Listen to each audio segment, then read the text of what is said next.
paano gumawa ng automatic switch on at saka switch off ng gripo ng tubig ninyo. Napakasimple lamang po ito ng ituturo ko po sa inyo. Homemade po ito ha. Ganito lang ang kailangan. Kahit anong plastic, ito, pwede na po ito. Simple lamang po ang gagawin natin. Maglagay lamang po ng konting pabigat dito. Ang ilalagay po natin dito ay konting bato lamang po. Nasa inyo na yan kung buhangin o ano pa. Ito pwede na po siguro ito. Makikita na natin mamaya at i-adjust po natin. Pwede natin dagdagan o kaya bawasan. Itong gripo na to, yung pag-openan niyang ito, ayan, ito. Dito natin ilalagay. Kahit anong diskarte nyo na sa paglagay, basta maayos lang tignan. Pero ito, demo lamang po, kaya talian lang muna natin, pansamantala ng goma. Ayan, itong tubo na dinugtong natin, ito po yung papasukan ng tubig. Ayan, dahil pansamantala, talian muna natin ng goma ulit. Bale, ito na po yung ginawan natin. Ganito po ang postura. Ito po. Ang panggagalingan po ng tubig ay galing po doon sa lawasa. Ayan, bale yan na po. Ayan, testing.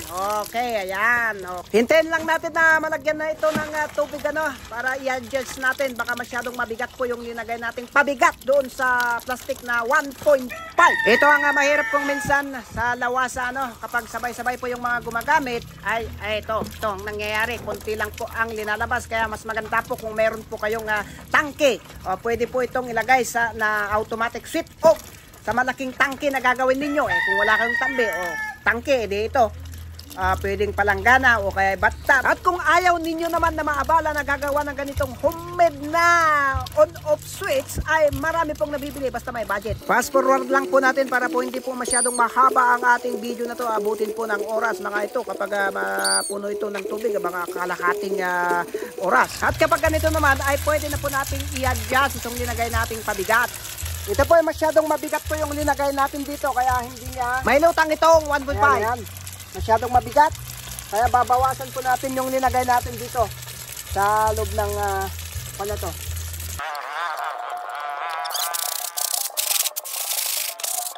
Ito pwede na siguro to Ayan.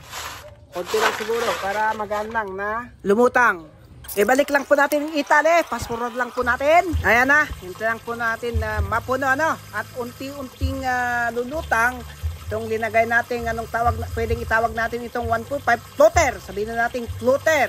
Abay, marami pong oras na masasayang kapag hinihintay mong mapuno ito. Ito lang ang binabantayan mo kung marami kang ginagawa. Mas maganda na kung merong ganito para kapag napuno, mag-automatic off na. Kasi nga, lalong-lalo na kapag ganitong, ay nako, kalit ang linalabas na tubig, gaya nito. Abay, aabutin na naman ng 30 minutes ito, kaya 20 minutes. Fast forward na lang po natin para hindi aabutin ng oras itong tutorial natin ito.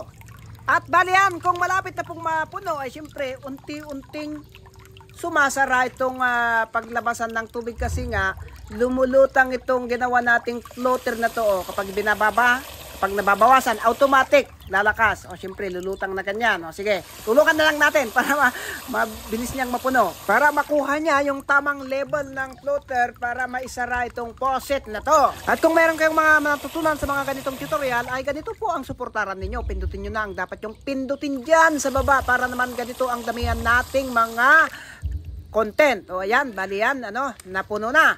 At ngayon naman ay babawasan natin ng tubig para tignan natin kung swabe ba ang pagbaba ng floater na linagay natin. Yun po ang purpose ng linagay natin na pabigat. Kasi kapag hindi naman natin linagyan ng pabigat, siyempre, baka papalya pong hindi bababa itong floater na linagay natin. Kaya yun ang purpose ng pabigat na linagay natin.